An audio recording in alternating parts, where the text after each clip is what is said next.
जीवन के आते ही जो पहली चीज तय होती है, लोग कहते हैं कि जिंदगी एक बार मिलती है। जिंदगी तो हर रोज मिल जाती है। हर सुबह अगर आप सोकर उठें और आपको पता चले कि आप जिंदा हैं, तो शुक्र मनाइए परमात्मा का कि एक दिन उसने आपको और दे दिया है। कोई भरोसा नहीं, किसी रात को सोएं और सुबह उठे नहीं। आप जानते हैं संसार में हर रोज 2 लाख लोग सोते हैं, उठते नहीं हैं। इस संसार की डेथ जो रेट है, उसकी एक भयंकर सच्चाई है। कभी कभी मन कुछ चीजों से बड़ा व्यथित होता है। आपको समझ आएगा या नहीं आएगा मैं नहीं कह सकता, लेकिन कुछ ऐसे इंसिडेंट्स अगले पिछले 2-3 दिनों में देखने को मिले हैं, जिसने जो अच्छे खासे लेवल पर आत्मिक लेवल पर इम्पैक्ट डालते हैं, क्योंकि लोगों का दुख नहीं देखा जाता। घर का कोई अपना चला जाए तो लोग इतने भयंकर तरीके से दुखी होते हैं, इतना पिटते हैं, इतना रोते हैं, ये समझ में नहीं आता। काश इनको थोड़ी-सी समझ दी होती किसी ने, तो ये डरते ना, ये इतने दुखी ना होते, इतने परेशान ना होते, ये मोह के बंधन ना होते तो उनको कोई परेशानी नहीं होती। तो ये समझना बहुत ज़रूरी है, ये मोह के बंधन क्यों पड़ते हैं और ये मौत का डर आखिर कब तक? कब तक हम हर बार ऐसे ही डरते चले जाएँगे मृत्यु से? डरने वाली चीज़ है तो नहीं, लेकिन जिसको नहीं पता उसके लिए बड़ी भयानक है। जिसको नहीं पता उसके लिए मौत बड़ी भयानक है। मतलब सोच के देखिए, 1 मिनट के लिए बस आप अभी बैठे हैं, सब कुछ ठीक-ठाक है। खाना-पीना सब चल रहा है, सब मौज-मस्ती, पता नहीं हज़ार-हज़ार तरह की टेंशनें, तनाव और न जाने क्या-क्या। और सडनली कोई ऐसा खेल शुरू होता है, जिसको ये समझ में नहीं आता, उसके बाद मृत्यु आप सीधे आपका सामना जो है ना, बस सीधे-सीधे सामना जो है ना, जो ये शरीर था, जो जितना कुछ भी कमाया था, जितने कुछ भी सारे खेल पदार्थ, खाना-पीना, ये जो महल-माड़ियाँ, जिस छोटी-छोटी चीज़ों के लिए तो दुखी हो के, चिंतित हो के, न जाने क्या-क्या सोच के बैठा हुआ था, वो सारी की सारी बातें 1 मिनट में धराशायी हो जाती हैं। कितना बुरा लगता होगा, कैसा लगता होगा? इंसान को सबसे ज़्यादा चिंता अगर किसी बात की होती है ना, इसी बात की होती है, मृत्यु और क्या करती है? तो मृत्यु का डर क्यों? इसको थोड़ा और गहराई से समझते हैं। क्योंकि एक भयंकर ये जो खेल चल रहा है ना जीवन का, इस सच्चाई को कहीं न कहीं हम इनकार नहीं कर सकते। एक तरफ एक पैदा हो रहा है, घर में किलकारियाँ गूंज रही हैं और एक तरफ मौत का तांडव चल रहा है। एक तरफ मौत का तांडव चल रहा है। कितना भयंकर! मैं किसी जो शवदाह गृह होते हैं ना, मोर्चरी जो होती हैं, शवदाह गृह, उसमें एक व्यक्ति की ड्यूटी लगी हुई थी। उससे कल बात हो रही थी। तो जो जो उसने वो वहाँ की भयंकर कहानियाँ सुनाई, आप सुन के हैरान हो जाएँगे, पागल हो जाएँगे। मतलब जिसके उसके लिए मृत्यु जो है ना, ऐसे मौत हर रोज कहता है कि 2-2, 3, 4, 5, कभी-कभी तो 6, 7, 8 मुर्दों को उठाकर वहाँ से वो लेकर जाना होता है वहाँ पर। कभी वो किसी की कैसे मौत हुई होती है, किसी की कैसे मौत हुई होती है। आप हमको क्या दिखता है? हमें तो सिर्फ़ एक न्यूज़ पता चलती है कि हाँ, एक्सीडेंट हुआ, फलाने में ऐसे मर गए। कहते हैं आप हमें आपको क्या पता चलता है? हमें पता चलता है मौत क्या होती है। जब वो उस लाश को सामने लेकर आते हैं, तो आपको क्या लगता है? कोई कोई हमारी तरह नॉर्मल शरीर होता होगा? कटा-फटा, यहाँ तड़ा, माफ़ी चाहता हूँ, ये सब कहना बुरा लगता है, सुनना भी आपको बुरा लगेगा, लेकिन क्या ये सच्चाई नहीं होगी? कैसे वो कि इतना सुंदर शरीर जिसके लिए इतना, इतना कुछ किया, एक झटका बस, एक झटका देखा कैसे कैसे लोगों के प्राण निकल जाते हैं। पता भी नहीं चलता, 1 सेकंड में, यूँ अभी तक थे और अभी अभी बस खत्म। अभी वो ओयो के जो फाउंडर हैं, उनके फादर साहब की डेथ हुई गुड़गाँव में, 24वीं मंजिल से नीचे गिर के। 1 मिनट तक पहले उनको पता होगा कि मेरे साथ क्या होने वाला है, और 1 मिनट के बाद सारा खेल खत्म। सारा कभी 3 दिन पहले अपने बेटे की शादी का जश्न मनाया था, मन की क्या अवस्था होगी? बड़ी तैयारियाँ, पता नहीं क्या-क्या मन में चलते होंगी बातें। दुःख होता है, क्षमा चाहते हैं, किसी को बुरा ना लगे। पूरी उनके प्रति सहानुभूति भी मन में फ़ील होती है। लेकिन दुख कितना होता है, पीड़ा कितनी होती है, कैसे होता होगा? क्या 1 मिनट पहले भी एहसास होता है हमारी मृत्यु का कि मैं मरने वाला हूँ? नहीं पता चलता। तो मृत्यु एक ऐसी कड़वी सच्चाई है जिसके बारे में ज़िक्र करना ही पड़ता है, क्योंकि इसकी याद आए बगैर इंसान चेतता नहीं। इसकी याद के बगैर इंसान को समझ नहीं आके देती कि मेरे साथ भी ये होने ही वाला है। इसलिए इसकी रियलिस्टिक पिक्चर देखना बहुत ज़रूरी है। देखिए, अभी खाने-पीने में हम कितने सारे लोगों को देखा है मैंने, खाने-पीने में कितनी सारी उनके चॉइसेस होती हैं। नहीं, नहीं, थोड़ा-सा ये वाली चीज़ मेरे को ज़्यादा पसंद है, ये थोड़ी-सी कम, ये ऐसे डाल दे, थोड़ा घी लगा दे या थोड़ा मक्खन या थोड़ी-सी दही, साथ में रायता और ये पापड़ और ये अचार और ये ऐसा और ये वैसा और कितने सारे तिकड़म मतलब इंसान लगाता है जब तक जीवित है। मतलब एक-एक चीज़ के पीछे कितनी सारी, नहीं, नहीं, ये रेस्टोरेंट सस्ता नहीं है, ये महँगा है, ये ऐसा है, ये यहाँ पर ये नहीं मिलता, वहाँ पर वो बड़ा टेस्टी मिलता है। ये ऐसा कितनी नौटंकी करता है ये बंदा। खाने-पीने के पीछे, ऐसे कपड़ों के पीछे। नहीं, नहीं, इससे कम रेंज के कपड़े हम पहनेंगे नहीं, हम ऐसा लेंगे। घर बनेगा तो अरे क्या 2 बेडरूम भी कोई 2 बे घर होता है? कम से कम 4 बेडरूम तो होना चाहिए। फिर अपना खुद का ही हो, बंगलो बनाएँगे हम। पता नहीं कैसी-कैसी इच्छाएँ मन में लेकर बैठा होता है। और फिर जैसे ही ये झटका आता है मौत का, ऐसे उठ के चल देता है, पता नहीं कहाँ गया वो सब? क्या आपको लगता है सारी कहानी खत्म हो जाती होगी? कुछ भी नहीं खत्म होता, कुछ भी नहीं खत्म होता। किसी शायर ने खूब कहा कि बाद मरने के भी दिल लाखों तरह के गम में है। बाद मरने के भी दिल लाखों तरह के गम में है। हम नहीं दुनिया में लेकिन एक दुनिया हम में है। हम दुनिया में नहीं है लेकिन दुनिया को अपने भीतर लेकर घूम रहे हैं। आपको क्या हमें लगता है कि वो गया, बट फिजिकली आँखों से इनविजिबल हो गया तो बात खत्म हो गई। लेकिन कहाँ है? उसके साथ क्या हो रहा है? जिसके साथ हो रहा है उसके साथ क्या हो रहा है? कोई तो बताएगा ना। गरुड़ पुराण में जो स्टोरी लिखी है ना उसके हिसाब से बड़ा खतरनाक वर्णन दिया है।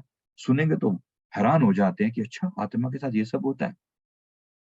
फिर लगता है कहीं न कहीं मन अपने आप को समझा लेता है, अच्छा औरों के साथ होता होगा मेरे साथ थोड़ी होगा। अच्छा, मेरे साथ नहीं होगा। एकमात्र सच्चाई संसार में अगर कोई है ना, एकमात्र सच्चाई संसार में अगर किसी भी चीज़ की है, तो वो मौत है। Very simple. और कुछ है तय या नहीं है, राइट? कोई और कुछ तय है या नहीं है, तो ये एक ऐसी सच्चाई है जिसे कोई इनकार नहीं कर सकता। मौत एक सच्चाई है और उसमें कोई ऐब नहीं, क्या लेके जाओगे यारो, कफ़न में कोई जेब नहीं।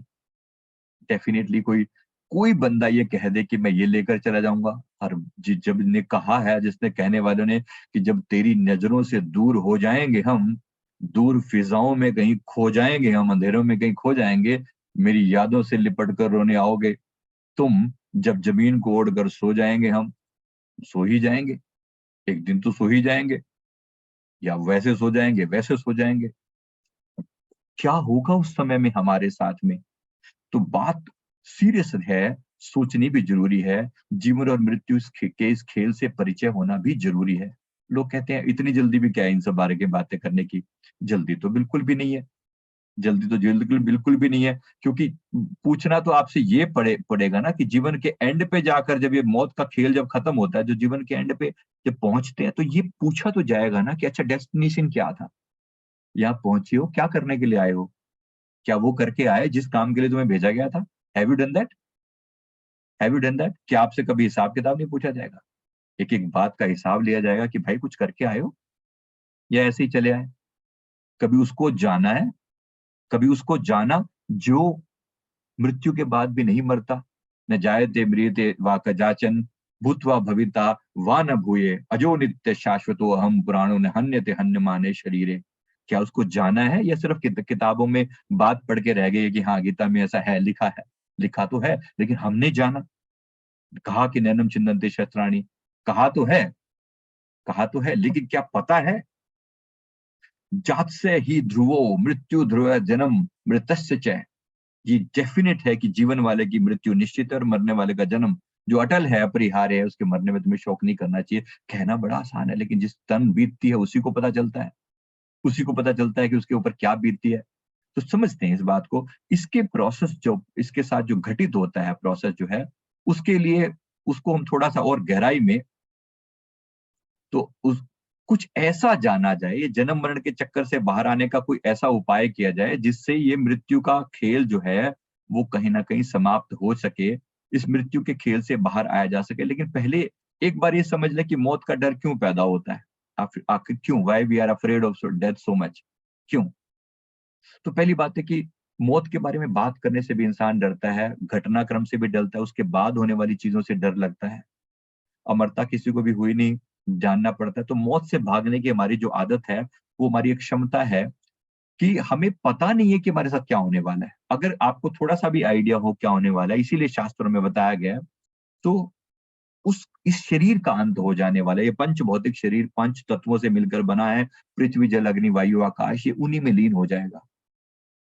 पृथ्वी, पृथ्वी में समा गई, मांस, हड्डी, मज्जा जो बना हुआ है, मांस से बना हुआ पृथ्वी तत्व से बना हुआ है, उसमें समाहित हो जाएगा। जल, जल में समाहित हो गया। पवने में है पवन समाया, माटी में माटी में माटी मिल जाएगी, और पानी में पानी समा जाएगा सारा। तो गीता के उपदेशों में भगवान श्री कृष्ण ने कहा तो है कि आत्मा अजर अमर है, पर हमारे लिए मृत्यु है क्या? क्या है वो अननोन एरिया जहां पर अब जाते हैं? तो इसके लिए क्या पूरी तरह खत्म हो जाता है? अब जैसे एक उदाहरण देता हूँ, यहाँ पर है स्टीव जॉब को मृत्यु जब आई, उनकी उसमें लिखा हुआ है उनके ऑफिशियल पोर्टल पे भी, समथिंग ही सेड, मतलब कुछ उसके उनके मुंह से निकला, ओ वाओ! एप्पल का जो फ़ोन यूज़ करते हैं ना, उनके जो फाउंडर हैं, जब ये फाउंडर थे मतलब तो स्टीव जॉब, जब वो गए मृत्यु के समय में ये वर्ड उनके मुँह से निकले थे, ओह वाओ! वाह! क्या बात है! कभी सुना है किसी को ऐसा करते हुए कि मृत्यु के टाइम में वो वाओ कर रहा हो? कोई रेयर रेयर अधिकतर लोगों की मृत्यु तो जो है ना वो बड़ी तड़पते हुए, दुखी होते हुए होती है। अनेक तरह की पीड़ा भोगते हुए, शरीर को कैसे-कैसे तकलीफें होती हैं, मन को कैसी तकलीफें होती हैं। सहजो मृत्यु के समय पीड़ा हुई अपार, बिच्छू 1000 ज्यों डंक लगे इकसार। ऐसा लगता है जैसे 1000 बिच्छुओं ने एक साथ डंक मारा हो, ऐसा होता है। लेकिन कोई ऐसे भी मरते हैं जो वॉव कर उठते हैं उस समय, अरे! ये क्या? क्या ऐसा होता होगा? तो सबकी जाकी रही भावना जैसी प्रभु मूरति ने देखी सजी, मृत्यु का मुंह भी उन लोगों को वैसा ही दिखाई पड़ता है जिसने जीवन भर जिस तरह के कर्म किए हैं, जिस चीजों के पीछे जीवन भर जिया है, जैसे ही उसके छूटने की बारी आएगी, अकॉर्डिंगली आपके सामने मौत का वैसा ही मुख पैदा होगा। तो क्या मृत्यु के समय में सच में यमराज आकर खड़े हो जाते हैं? राइट? मृत्यु के समय में यमराज आके खड़े हो जाते हैं, या फिर या फिर लगता है कि कोई दिव्य शक्तियां आकर संभाल लेती होंगी, भगवान आते होंगे, गुरु आते होंगे, कौन आता होगा? जिसकी जैसी जहाँ भावना होती है, उसके वैसे ही उसके साथ व्यवहार होता है, उसके साथ वैसे ही उसके जो जिनके साथ भी जिसका प्यार होगा, उसकी वृत्ति अपने आप उस तरफ वाइब्रेट करना शुरू कर देगी। देखो हमारी आत्मा एक फ्रीक्वेंसी पर वाइब्रेट कर रही है, जिस चक्र पर जी रही है ना, उसी चक्र के हिसाब से आगे का रास्ता तय होना है। आगे के रास्ते की जो उसकी उसी तरह की फ्रीक्वेंसी की तरफ वो बढ़ना शुरू कर देगा। जैसे अगर कोई व्यक्ति जीते जी पूरी जिंदगी, अगर वो शरीर की बातों पर ही जिया है, शरीर की बातों पर, मैं, मेरे रिश्ते, मेरे अपने, सबसे ज्यादा दुख इसको इनके छोड़ने से होगा, अपनों के बिछड़ने का दुख होगा, तो सारा जोर पड़ेगा हार्ट पर। इसलिए मोस्ट जो है डेथ होती है, जो नेचुरल डेथ होती है मोस्ट, वो हार्ट चक्र से होती है। सबसे ज्यादा लोग इस चक्र पर जी रहे हैं, यहीं जी रहे हैं। तो नीचे की यात्रा में रूट है, रूट मतलब जड़ तत्व हमारे शरीर का, डर में जो जी रहा है, फियर में जी रहा है, तो वो उसकी जो नीचे जाएगा तो टॉयलेट के जरिए प्राण निकल जाएंगे। जो जो थोड़ा उससे एक लेवल ऊपर उठता है थोड़ा सा, तो उसके बाथरूम के जरिए प्राण निकल जाते हैं। थोड़ा और ऊपर आता है, मणिपुर चक्र के ऊपर जो जीरा होता है, तो उसके जो है वो पेट जो है अंदर की तरफ पिचक जाता है। प्राण निकलने का वो तरीका, जिस पॉइंट पर, जिस बिंदु पर आप सबसे ज्यादा जिए हैं, उस पॉइंट पर पूरी चेतना इकट्ठी हो जाती है, पूरी कॉन्शियसनेस उस पॉइंट पर इकट्ठी हो जाती है। और जो हृदय वाला है, अब वो जो हृदय के पर जिया है, उसकी पूरी चेतना उस मोमेंट पे हृदय पर आकर इकट्ठी हो जाएगी। अब हृदय में भी आपका जो फिजिकल हार्ट है वो यहाँ है, चक्र जो है वो यहाँ है, तो प्राण जब निकलेंगे ना, इसी चक्र से निकलेंगे यहाँ से।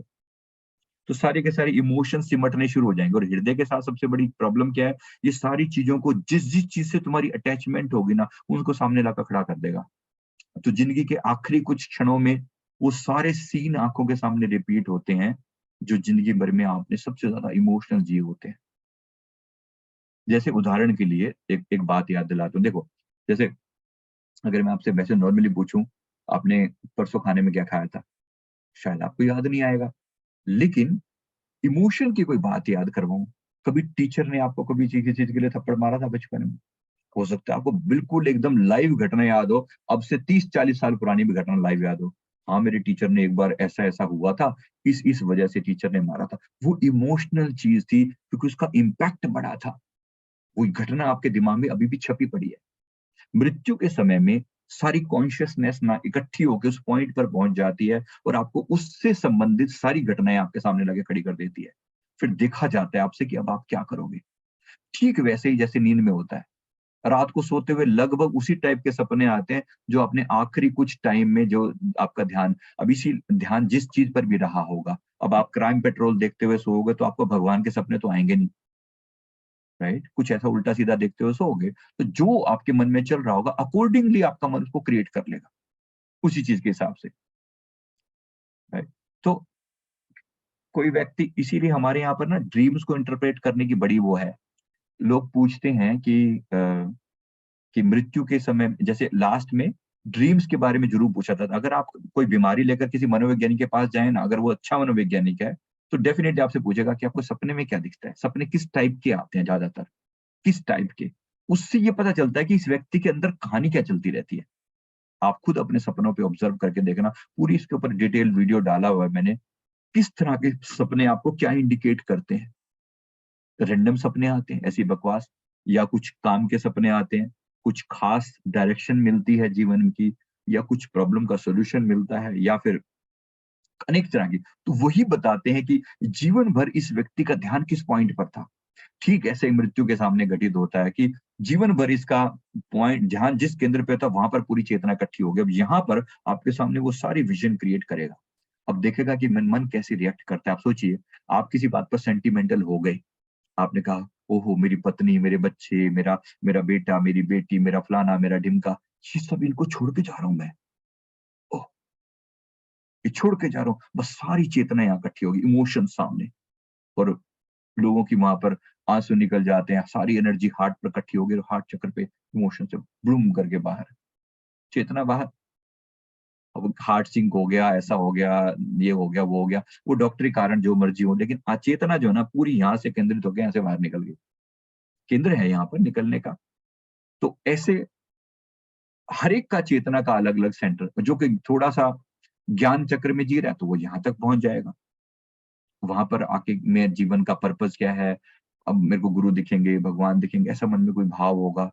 किसी विरले का ऐसा होगा जीवन भर, जो जिस चीज़ के लिए जिया जिया है, उसको वैसे ही भाव सामने आएँगे। तो इसके लिए ज़रूरी है इसको क्लियर करना कि अंततः अंततः आखिर इस बात को समझना कि आखिर इस जन्म-मरण के चक्कर चक्कर से छुटकारा हो कैसे? पता तो लगना चाहिए ना कि आखिर हमारे आत्मा का जन्म-मरण का चक्कर कैसे छूटे? तो ये आज के टाइम की सबसे बड़ी ज़रूरी क्वेश्चन है ये इस चक्कर से छुटकारा हो कैसे? अब कबीर साहब जैसी हस्ती जब बात करते हैं ना, ये बात करते हैं कि मौत सबकी होएगी, कहते हैं हम ना मरी हैं संसारा, दुनिया मरेगी, मैं नहीं मरूँगा। ऐसा नहीं है कि उनकी मृत्यु होती नहीं है फिजिकली, लेकिन कुछ ऐसा इनके पास है जो ये बुलवाने पर मजबूर करे कि हम ना मरी हैं संसारा। हमको मिला जियावन हारा, हमें वो मिल गया है जो हमें, जिसने हमें परमानेंट जीवन प्रदान कर दिया है। अब परमानेंट जीवन कैसे प्रदान होगा? इसने कुछ ऐसा जान लिया है जिसके बारे में भगवान कह रहे हैं, नैनम छिन्दन्ति शस्त्राणि नैनम दहति पावकः न चैनम क्लेदयन्त्यापि नैनम शोषति मारुतः। वो उसी की बात कर रहे हैं। हमको मिला जीवावन हारा, मेरे गुरुदेव ने मुझे वो आत्म तत्व दिखा दिया है जो कभी मरता नहीं। क्या आपको दिखा दिया है? हम ना मरी हैं संसारा। आप बोल सकते हो ये वाली बात? अगर बोल सकते हो तो बोलो। साकत मरै संत जन जीवै, भर भर राम रसायन पीवै। साकत मतलब जो परमात्मा से परिचित नहीं है, उनको साकत वर्ड यूज करते, साकत मरी है संत जन जीवे, संत जीते हैं, भर भर राम रसायन पीवे, हरि मरी है तो हम हूं मरी है। अगर परमात्मा मर गया कहते तब हम मरेंगे, हरि ना मरे हम काहे को मरे, क्योंकि मेरा मन परमात्मा में हरि में लीन हो गया। अब कबीर मन निर्मल भया, कबीर साहब कहते हैं परमात्मा का नाम जाप कर करके मैंने अपने आप को इतना प्योरीफाई कर लिया है। कबीर मन निर्मल भया, जैसे गंगा नीर, कहते पाछे लागो हरि फिरे कहत कबीर कबीर।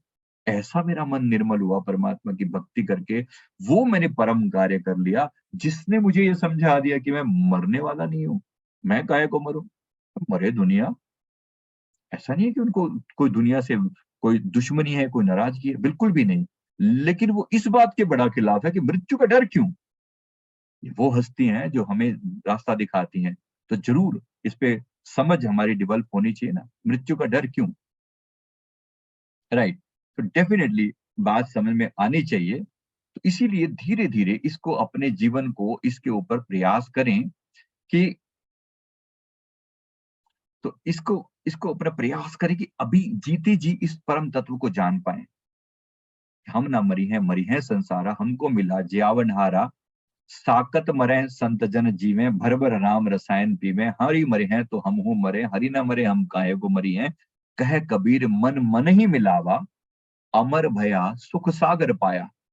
कहते मेरा मन उससे मिल गया, अब अमर भया हूं, सुख का सागर मैंने पा लिया है। अब मैं जानता हूं कि मरेगा कौन, मैं ना मरता, मरेगा शरीर, बेशक मरेगा, मैं नहीं मरूंगा, मैं नहीं मरूंगा। ये कबीर साहब जैसी महान हस्ती बोले। आप कह सकते हो कि मैं नहीं मरूंगा? How many of you agree with this, कि हमें लगता है कि हम, शरीर मरेगा लेकिन हम नहीं मरेंगे। ज्यादा से ज्यादा लोग इसी अपनी आत्मा से जुड़ रहे हैं, हम अपनी आत्मा के बारे में जान पा रहे हैं। हम कह कबीर मन मन ही मिलावा, अमर भया सुख सागर पाया। ये कबीर साहब जी की पावन वाणी है, और बड़ी सुंदर और पवित्र वाणी है। ऐसे ही, ऐसे ही जो अन्य संतों की वाणियों में भी उसी का जिक्र आता है। जैसे संत रविदास जी जिक्र करते हैं, हम बेगमपुरा शहर को नाओ, जिक्र करते हैं कि मैं एक ऐसे शहर को जानता हूं जिसका नाम बेगमपुर है, जहां कोई गम, कोई मृत्यु, कोई डर पहुंच ही नहीं सकता। मैं उस देश का वासी हूँ, मुझे पता है कि मैं मरूंगा नहीं। मैं उस देश का वासी हूँ जो, जहां पर जो सदा सदा के लिए, जहां पर मैं जीवित रहूंगा, मैं उस देश का वासी हूँ। ये अब जिसकी बात है उसको बात समझ में आती है, उसको पता है कि उसको लिए परमानेंट ठिकाना परमात्मा ने बना दिया, मृत्यु के बाद का सत्य उसे पता है। एक बार हमारे गुरुदेव ने हमें भी ये सारा प्रोसेस दिखाया था, मृत्यु के बाद की घटना पूरी दिखाई, कैसे घटित होती है ये मृत्यु, और फिर आगे की यात्रा क्या होती है। अब जिसको जिसको कहा जाता है कि यहाँ से यमपुरी तक की यात्रा वास्तव में बड़ी कठिन है, वो बड़ी कठिन है। और कहा जाता है कि आम जीवात्मा को जो है वो कुछ 12,50,000 किलोमीटर की यात्रा है लगभग, ऐसा उसमें लिखा है। 12,50,000 इतने किलोमीटर की यात्रा खींच खींच के ले जाके करवाते हैं। अगर कोई व्यक्ति संसार में अटैचमेंट होती है, वो बार बार दौड़ता है संसार की तरफ, उसको पकड़ पकड़ के लेकर जाते हैं यमदूत। और ये यात्रा एक आम इसलिए बड़ी कठिन होती है, इसलिए चेतना बड़ा जरूरी है, जागना बड़ा जरूरी है। एक आम इंसान को क्या समझ में आती होगी ये बातें, ये हमारे गरुड़ पुराण की लिखी हुई बातें, कुछ भी मन से नहीं बोल रहा हूँ। और जो जो भी कह रहा हूँ गुरुदेव ने उसका प्रूफ दिखाया कि देख होता है सब कुछ। ये मत सोच कि है नहीं, है। यमदूत भी है, यमदूत भी आते हैं, यमराज भी आता है, वो काले भैंसे वाली स्थिति भी आती है, वो बड़ा खतरनाक होते हैं। अब जिसका संसार में अटैचमेंट है उसके लिए वो काले भैंसे वाले यमराज ही तो दिखाई पड़ेंगे।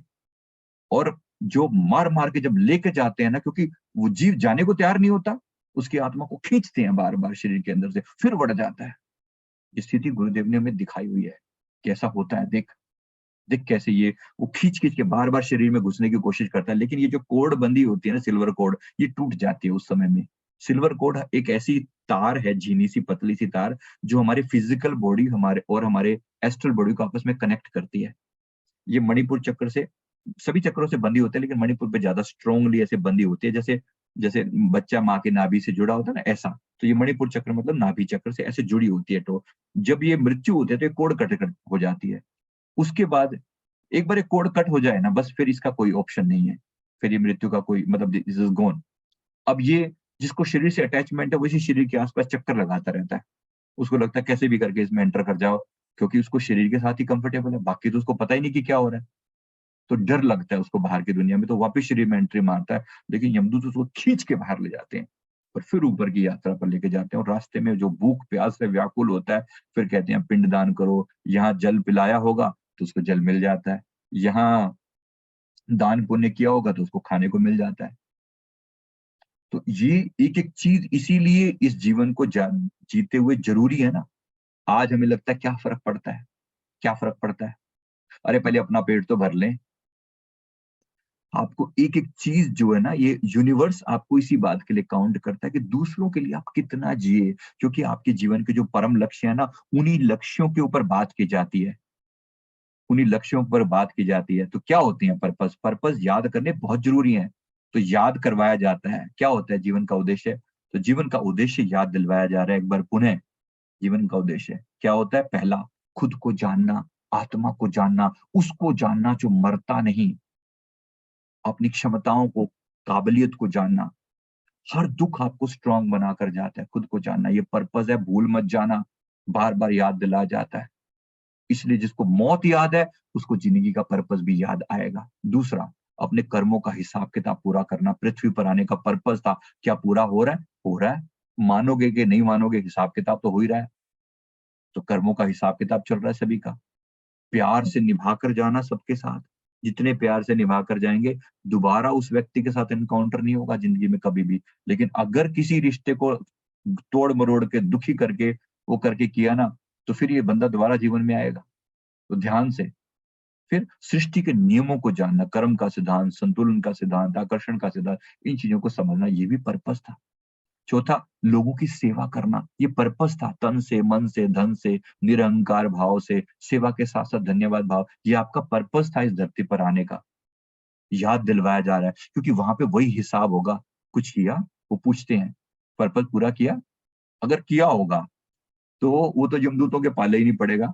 जिसने अपने जीवन में अपने आत्मा को ही जान लिया, उसको यमदूत आकर नमस्कार करके जाएंगे, आशीर्वाद लेकर जाएंगे उसके कि धन्यवाद, एक नजर जरा हमारे ऊपर भी कर ले, मेरे गुरुदेव ने दिखाया।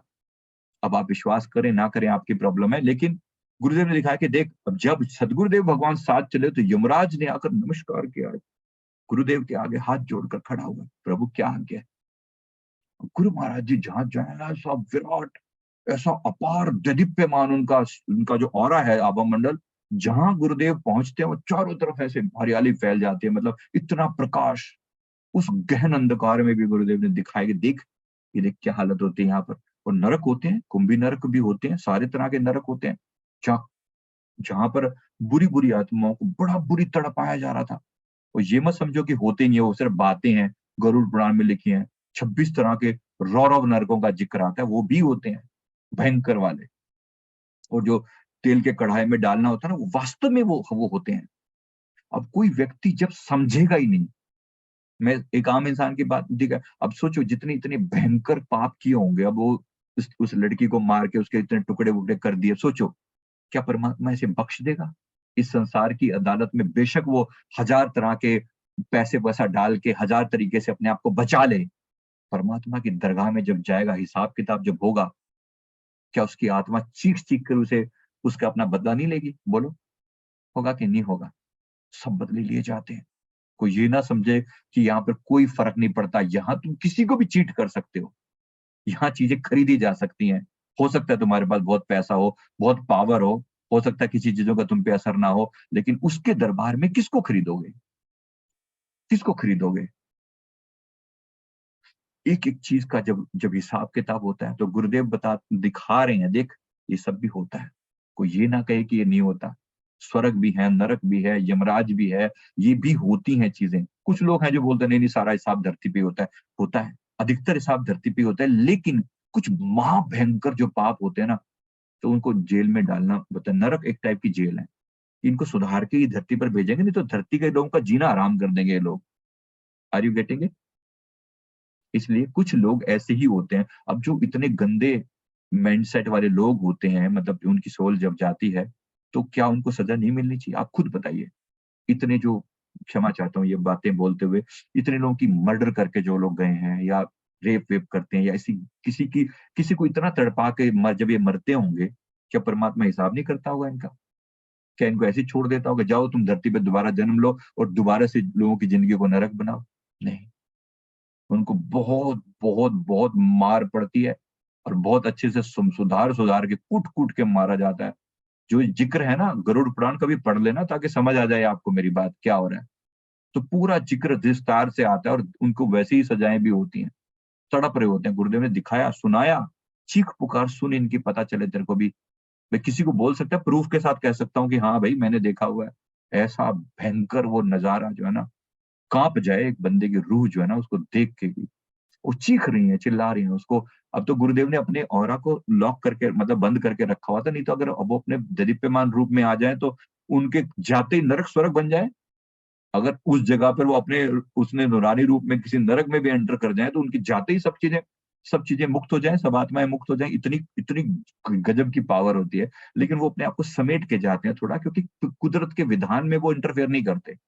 प्रकृति के विधान में, जबकि कोई उनके शरणागत क्यों ना हो जाए। अब मैंने वो स्टोरी भी आपको सुनाई थी, याद कीजिएगा, जिसने भगत ने कुछ दिन पहले फिर उसने कहा कि भवसागर से हमें उबारो, करुणा जहाज बनाकर तारो। वो स्टोरी सुन लेना, अभी पूरी स्टोरी बताई नहीं जा सकती। तो उसने जब पुकारा तो प्रभु को नरकों में उसके लिए जाना पड़ा, गुरुदेव को, और फिर वहां से अपनी आत्मा को निकाला, न केवल उसे निकाला बल्कि दया और करुणावश अनेकों का कल्याण कर दिया। ये एक भक्ति की पावर है। तो वो भक्ति जो है ना, अल्टीमेट सबसे बड़ी जो चीज़ है, यही भक्ति, यही परमात्मा के नाम का जाप अल्टीमेट है वो। समस्त पापों को नाश करने वाला अघनाशक उसी नाम को कहा जाता है। तो उस परमात्मा के नाम का जाप करना, आत्मा और परमात्मा को जानकर परम आनंद को प्राप्त करना, ये हमारी आत्मा का सबसे बड़ा उद्देश्य है।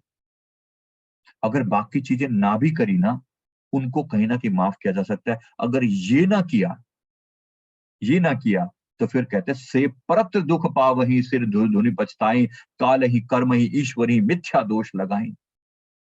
फिर परमात्मा को, फिर जब उस परमात्मा के द्वार पर ले जाया जाता है ना, फिर ये बड़े दुख होते हैं, बड़ी पीड़ा होती है। फिर वो दोष लगाते हैं, टाइम नहीं मिला जी, ऐसा नहीं हुआ जी, वैसा नहीं हुआ जी, बड़े दुख हुए, फलाना हुआ, ऐसा हुआ। तो इसके लिए दिक्कत हो, फिर बाद में फिर कितने भी वो दोष देता फिरे, लेकिन फिर किसी के दोषियों के दोषारोपण चलते नहीं है। तो इसीलिए परमात्मा के नाम का जाप सर्वोपरि है। कबीर साहब जी फरमाते हैं, कोट नाम संसार में ताते मुक्ति न होए, आदि नाम जो गुप्त जपे बूझा विरला कोय। तो इसीलिए उस नाम को गुप्त रखना, जो आप जपते हो, सबको नहीं बोला जाता। जो जपा जाता है उसे गुप्त रखने को इसीलिए कहा जाता है, ताकि वो बीज अंदर पड़े तो वो गहरा तक, अंदर तक बदलाव लेकर आए। राम नाम सबको कहे, नाम ना चीने कोय, नाम चीने सतगुरु मिले, नाम कहावे सोए। जिस नाम को, जो नाम सतगुरु से प्राप्त होता है, वही नाम नाम कहलाता है। नाम रतन धन मुझ में खानी, खुली घट माही, सेत मेत ही देत हूँ गाहक कोई नाही। कबीर साहब जी की पवित्र वाणी है। बड़े प्यार से जिक्र कर रहे हैं कि अगर मुक्ति चाहिए मेरे भाई, तो इस परमात्मा के नाम का श्वास श्वास में जाप कर, और फिर रह रहे दरगह कहे ना कोई, आओ बैठ आसन सब देव। ऐसी भी मृत्यु होती है जिसने जीवन भर नाम की कमाई कभी करी होती है। मृत्यु के फरिश्ते नमस्कार करते हैं आकर, धन्य भाग जो आपके दर्शन हो रहे हैं आज। आज मृत्यु हो रही है, मैंने देखा है वो समय भी। मैंने उसका उनका भी जिक्र किया है कि एक मेडिटेटर, एक ध्यानी व्यक्ति की जब मृत्यु होती है, तो ध्यानी व्यक्ति की मृत्यु संजीवनी के नाम से ढूंढ लेना। बड़ा विस्तार से वीडियो में बताया कि मेडिटेटर जब मरता है, उसकी क्या गति होती है। तो उसकी मैंने खुद वो अपने आँखों का, गुरुदेव ने बचपन से इन चीज़ों में इंटरेस्ट था, तो किसी के बारे में मृत्यु के बाद कि फलाने की अंतिम समय नज़दीक है, तो पहुँच जाया करते थे कि हाँ, लेट मी लेट मी सी कि क्या होता है। अभी भी लोगों के बारे में पूछता हूँ कि कोई भी बात होती है, अच्छा मृत्यु के अंतिम समय में क्या अवस्था थी ज़रा बताना। उससे पूरी ज़िंदगी की कहानी समझ में आ जाती है कि ये व्यक्ति किस अवस्था में जिया होगा, मृत्यु के समय जिस जैसे वो गया।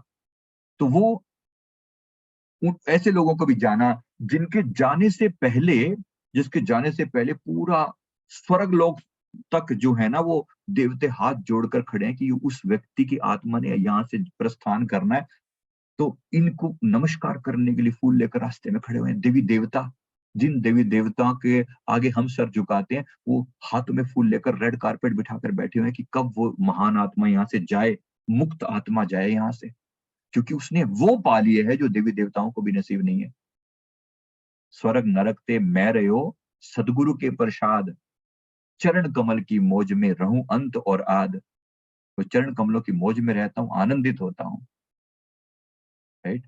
तो बड़े प्यार से, बड़े ध्यान से जो है वो आनंद पूर्वक जो है वो आत्मा जो जब जानती है कि किस प्रकार से जिसने जिसने उस परमात्मा को जीते जी इस सच्चाई को याद रखा कि मेरी मृत्यु होनी है और उसके लिए मेहनत करी, फिर उसके लिए फिर कोई टेंशन पर समस्या नहीं है। उसके लिए मौत कोई भी नहीं है। फिर कहता है कौन कहता है कि आशिक मर गए, कैद से छूटे वो अपने घर गए। जिस मरने से जग डरे, कबीर साहब फरमाते हैं, मेरे मन आनंद, मेरे मन आनंद। जहाँ लोगों की घिघी बन जाती है मौत के बारे में बात करना, किसी को वैसे राह चलते बोल दो राम नाम सत्य है, इससे लोग क्या कान खड़े होते हैं, क्या बोल दिया इसने, राम नाम सत्य है? मतलब क्या? डर जाते हैं लोग इस बात को सुनने से। अभी मौत की तो बात छोड़ दो, राम नाम सत्य सुन के ही लोगों की घिघी बन जाती है डर के मारे। तो जिस मौत का कोई जिक्र भी नहीं करना चाहता, गुरुमुख उसी मौत को पार करते हुए अपनी आत्मा अपने प्यारे प्रीतम भगवान से जाकर मिलते हैं। तो इसलिए मौत से डरने की बजाय अभी और यहीं जब तक जीवन है, परमात्मा के नाम से प्रीत लगा लो, मौत का डर स्वमेव समाप्त हो जाएगा। कैसा डर? कहाँ डर? हम ना मरी हैं संसारा, हमको मिला जियावन हारा। मरे जिसको मरना है, हम काहे मरे? जी, ऐसा कहने वाले भी हैं। तो धन्य भाग मनाओ कि जीवन में रहते हुए बात की समझ आ गई है। सबको कहाँ समझ में आती है? कोटि कोटि शुक्राना करो गुरु महाराज जी का, अपने सदगुरुदेव भगवान का, जिन्होंने बातों को हृदय में अभी से, जिसने मेडिटेशन करके आत्मा के साथ जोड़कर, शब्द के साथ जोड़कर गुरु ने नाम दान दे दिया, उस नाम का जाप भी करवाया, उसके मन में प्रेरणा भी डाली। केवल गुरुदेव ऐसे नहीं है कि आपको नाम देकर चलो कोने में देखते हैं तो क्या करता है। वो मन में नाम जपने की प्रेरणा भी पैदा करते हैं, समझाते भी हैं, सत्संग भी देते हैं। तो मेरे गुरुदेव ने 5 नियम बता दिए। श्री आरती पूजा, सेवा, सत्संग, सुमिरन और ध्यान, सारी बातें मिक्स करके बोलो अब करो। गुरु की आरती उतारो, प्यार बना रहेगा। तुम गलती कर सकते हो, गुरु गलती नहीं करते। श्री आरती पूजा, सेवा करो तन से, धन से, मन से, संसार के लिए जो कर सकते हो वो करो। और सत्संग, ये सत्संग ही तो है जो आपको याद दिला देता है। मन जब मौत की बात सुनता है ना, सारी बातें भूल जाती हैं। जो अभी तक बड़े-बड़े प्रपंच डाल के बैठा हुआ था, अब देखो अपने मन की अवस्था। जो अभी तक बड़ी-बड़ी कल्पनाएँ कर रहा था, ये कर देंगे, वो कर देंगे संसार में, ये इतना छोटा घर है, बड़ा करवा लेंगे, गाड़ी 1 है, 2 ले लेंगे, यहाँ घूमने जाएँगे, वहाँ घूमने, सारे प्रपंच धरे के धरे रह जाते हैं जब मौत की बात आती है तो। होता है कि नहीं होता है? बोलो। तो मौत की बात आते ही सारी बातें समझ में आने लग जाती हैं। इसलिए ज़रूरी है ज़िक्र करना, वरना ये अपने शब्द अपने इन इस पाखंडों से बाहर नहीं आ पाएगा। इसको समझाना ज़रूरी है। रे मन मुसाफिर निकलना पड़ेगा, काया कुटीर खाली करना पड़ेगा। किराए के क्वार्टर को कब तक सँभाले, जो घर का मालिक तुझको निकाले। जब आके खड़ा हो जाएगा ना यमदंड लेकर, निकालेगा खर खाली शरीर को, हट! तो फिर पता चलता है कि कितना, कैसे इस झूठे शरीर को अपना बनाकर बैठा हुआ था। कैसे झूठे शरीर को अपना बनाकर बैठा हुआ था। तो ये अटैचमेंट जितनी कम कर दो अभी से उतना अच्छा है। इसलिए मैं कई बार रिश्ते रिपेयर ध्यान करवाता हूँ, याद करना कर लेना अगर नहीं किया तो। रिश्ते रिपेयर का मतलब है लास्ट में अपने सारे रिश्तों को समर्पित कर दो अभी से। इससे पहले कि वो घटना मौत के टाइम में घटी तो अभी से सारे रिश्ते समर्पित कर दिए, अभी से। वो यो घटना घटनी ही है, एक दिन अवश्यंभावी है, होना ही है। इन सभी को आज से ही नमस्कार कर दो कि भई मेरी तो विदाई है। तो अपने श्राद्ध जो है ना यहीं पे भी कर जाओ हिसाब-किताब। कोई संसार के प्रति अटैचमेंट खत्म हो जाए। मैं नहीं कह रहा हूँ आपकी कोई आडंबर करने की बात नहीं कर रहा हूँ। मैं सिर्फ ये कह रहा हूँ कि मन से जो अटैचमेंट है ये खत्म हो जाए। और जिसके मोह बंधन खत्म हो जाए तो फिर बात क्या? फिर काहे की टेंशन है? फिर पलटू साहब जी अपनी वाणी में फरमाते हैं, कमाल गजब की चीज क्या है अल्टीमेट, मैं आपको ये भी पूरी बात बता ही दूं। पलटू साहब जी अपनी वाणी में, ये पलटू साहब जी की पवित्र वाणी है, बीज वासना को जरे तब छूटे संसार। जैसे मन से वासनाएं खत्म होगी, डिजायर खत्म होगी, संसार छूट जाएगा। बीज वासना का जरे तब छूटे संसार, तब जूठ छूटे संसार, जगत से प्रीत न कीजिए। लोभ मोह को जार सत्य पद मार्ग लीजिए। मार्ग मारे भूख प्यास जगत की करे ना आशा। काम क्रोध को जार सब तजय सब भोग विलासा। सदा रहे निवृत्त चित्त न अंत जावे। मन को लेवे फेर भजन में जाए लगावे। पलटू हिरण के कारने जड़मत उड़मत लिया अवतार। बीज वासना का जरे तब छूटे संसार। एक हिरण की वासना मन में रह गई थी, तो उन्मत्त जो है ऋषि को दोबारा से जन्म लेना पड़ गया था, हिरण के रूप में आना पड़ गया था। कहते अगर मन में वासना नहीं तो ये दोबारा संसार में नहीं आएगा। मतलब किसी भी तरह की डिजायर, वासना का मतलब है किसी भी टाइप की डिजायर, इच्छा। इच्छा खत्म करते हुए संसार के लोगों से अपने मोह को खत्म करें, तो बड़े प्यार से मृत्यु भी आनंदमयी होगी, संसार तो आनंदमयी होगा ही होगा। तो अभी भी परमात्मा ऐसा नहीं कि गुरु महाराज जी उदासीन करके, डिप्रेशन में ले जाकर परेशान करके, ये सारी बातें जो संसार को दुखी करती हैं, गुरुमुख सदा, मेरे गुरु महाराज जी ने फरमा दिया, गुरुमुख सुखिया मनमुख दुखिया। सीधा सीधा फरमा दिया, अंतिम बात कह दी, गुरुमुख सुखी है, सुखी है, सदा सुखी है। उसको पता है, वो जानता है, इस वो जिस बीज वासना को पलटने की बात वो कर रहे हैं, उसके पास वो नाम का धन है। मेरे गुरुदेव ने फरमाया, मानुष जन्म दुलंभ है, मिले ना बारंबार। जो बन फल पाका भूई गिरे बहुर न लागे डाल। फिर एक दो फिर फरमाते, जग में जीना है भला जब लग हृदय नाम। नाम बिना जग जीवना सो दादू किस काम। यही नाम गुरुदेव ने दे दिया है, दे दिया है। श्वास श्वास में जपो, आनंदित लो। अभी बोला ना, गुरुमुख जीवे साकत मरे। साकत जन जो है वो मर जाता है, साकत जो ना परमात्मा को याद नहीं करता, भर भर राम रसायन पीवे, वो जीता है बड़े आनंद से, प्रेम से, राम परमात्मा के नाम का रसायन पीता है, आनंदित होता है। उम्मीद करता हूँ बात समझ में आ गई होगी। तो मकसद है याद दिलाना अपने जीवन के पर्पस को। श्वास श्वास में नाम जप, वृथा श्वास मत खोए। ना जाने के अंत का यही श्वास ही होए। परमात्मा दया करे, गुरुदेव दया करें, हमें जीवन की समझ आ जाए, जीवन में रहते हुए अपना काम करके इस संसार से बड़े आनंद पूर्वक जाएं, मस्ती से जाएं। तो थैंक यू वेरी मच, बहुत बहुत शुक्रिया। बात समझ में आ गई होगी।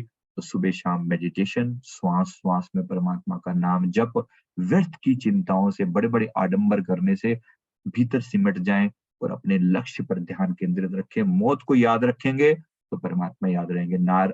दो बातों को भूल मत, जो चाहे कल्याण, नारायण एक मौत को दूजे श्री भगवान।